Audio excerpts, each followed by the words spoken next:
Serikat Buruh Seprovinsi Banten menggelar aksi unjuk rasa. Gubernur Banten Wahidin Halim baru saja menetapkan besaran UMP di kantor Disnaker Kabupaten Tangerang, Banten Selasa petang nyaris ricuh. Sekitar 2 juta buruh di 30 provinsi mengikuti unjuk rasa nasional tersebut, termasuk Banten. Selain menurut kenaikan UMP atau MK 2022 sebesar 7-10%, para buruh juga mendesak pencabutan Omnibus Law, Undang-Undang Cipta Kerja, setidaknya klaster ketenagakerjaan. Jika protes itu tidak didengar, para buruh juga berencana melanjutkan aksi demo disertai mogok nasional pada 6-8 Desember 2021. Di sisi lain, Asosiasi Pengusaha Indonesia atau APindo melalui Ketua Bidang Organisasi yang juga sekaligus Wakil Dewan Pengupahan Nasional Adi Mahfud Muhaji menilai kenaikan itu sudah sesuai dengan regulasi. Sementara itu, Ekonom Core Indonesia Hendri Saparini mengatakan buruh, pengusaha, dan pemerintah harus saling berkomunikasi untuk menghindari perdebatan terkait upah pekerja, sehingga tidak ada pihak yang dirugikan. Berdasarkan data yang sudah ada, UMP tahun 2022 terbesar adalah di DKI Jakarta, sedangkan UMP di Banten naik Rp 40 ribuan. Gubernur Banten Wahidin Halim minta pengusaha untuk mengganti pegawai yang tidak mau menerima gaji sesuai UMP yang ditetapkan pemerintah provinsi. Menurutnya masih banyak pekerja yang mau digaji antara Rp 2,5 juta hingga Rp 4 juta per bulan. Ia pun tidak mau ambil pusing. Aksi mogok kerja nasional yang dilakukan Serikat Buruh, baginya aksi tersebut hanyalah bentuk luapan emosi dan kekecewaan atas kenaikan upah yang tidak sesuai dengan keinginan buruh. Secara terpisah, Sekretaris Jenderal Gabungan Serikat Buruh Indonesia atau GSBI, Emilia Yanti Siahan, menilai pernyataan Wahidin merendahkan kaum pekerja.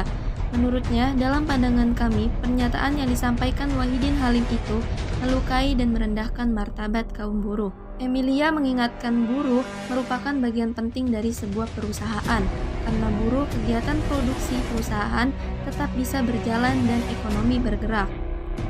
Ia juga menilai pernyataan Wahidin mencerminkan sosok pejabat yang tak mau mendengarkan aspirasi rakyatnya.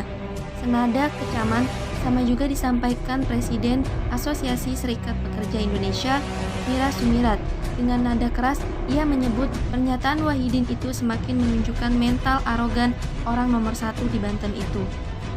Menurutnya, pernyataan gubernur tersebut menunjukkan sikap yang arogan sebagai penguasa daerah dan giliran mau ada pilkada dia ngemis suara buruh, katanya. Sebelumnya, buruh melakukan aksi demonstrasi di depan kantor gubernur setelah Wahidin menekan surat keputusan Gubernur Banten nomor 561 282 HUK 2021 tentang upah minimum kabupaten dan kota di Banten pada 2022. Walau demonstrasi dilakukan hingga malam hari, tidak membuat satupun perwakilan pemerintah menemui massa buruh yang kecewa dengan keputusan tersebut. Wahidin menyatakan tidak akan merubah keputusan upah minimum sekalipun didemo oleh para buruh. Ia berdalih besaran upah minimum yang ditetapkan sesuai dengan kajian dan penetapannya diikuti oleh perwakilan buruh. Dalam surat keputusan tersebut, Wahidin menetapkan upah minimum kabupaten kota UMK dengan besaran antara Rp 2,7 juta dengan Rp 4,3 juta.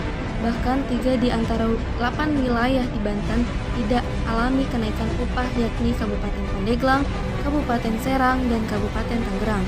Berikut laporan hasil wawancara oleh Bapak Haji Alhamidi, Kepala Dinas Ketenagakerjaan dan Transmigrasi Banten. Nah, 3-4 tuntutan itulah yang disampaikan oleh teman-teman Serikat Pekerja Buruh hari ini melalui audensi. Nah, itu akan kami sampaikan kepada Gubernur. Nah, sesungguhnya kita ini baru mau proses untuk penetapan upah minimum provinsi sendiri. Selambat-lambatnya ditetapkan pada tanggal 21 November ini. Ini kan baru tanggal 10. Berarti ada waktu 10 hari lagi kerja. Maka UMP itu akan ditetapkan. Nah, tadi terkait masukan keinginan dari buruh, itu semua akan kita akomodir, kita sampaikan kepada Gubernur.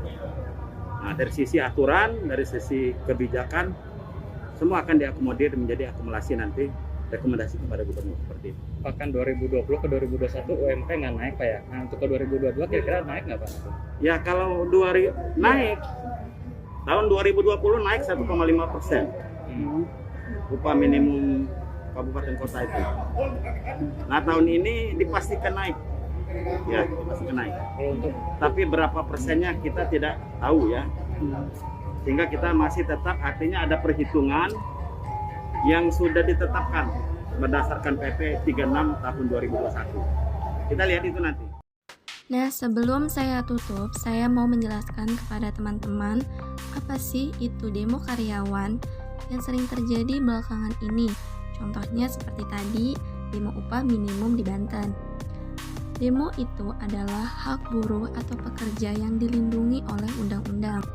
Terlepas dari berbagai akibat sampingan seperti macet dan lainnya yang kita alami, tentu kita harus hormati ruang demokrasi yang mereka miliki ini, karena pada dasarnya mereka berdemo hanya untuk memperjuangkan nasib mereka, dan itu juga tidak dilakukan setiap hari. Bahkan sehari-harinya mereka masih hidup dalam ambang batas kesulitan.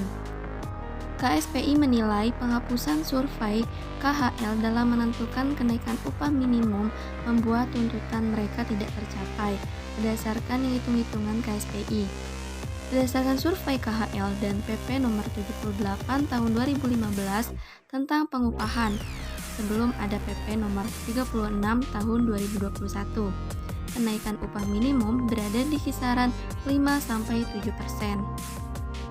Seharusnya buruh, pengusaha, dan pemerintah harus saling berkomunikasi untuk menghindari perdebatan terkait upah pekerja sehingga tidak ada pihak yang dirugikan.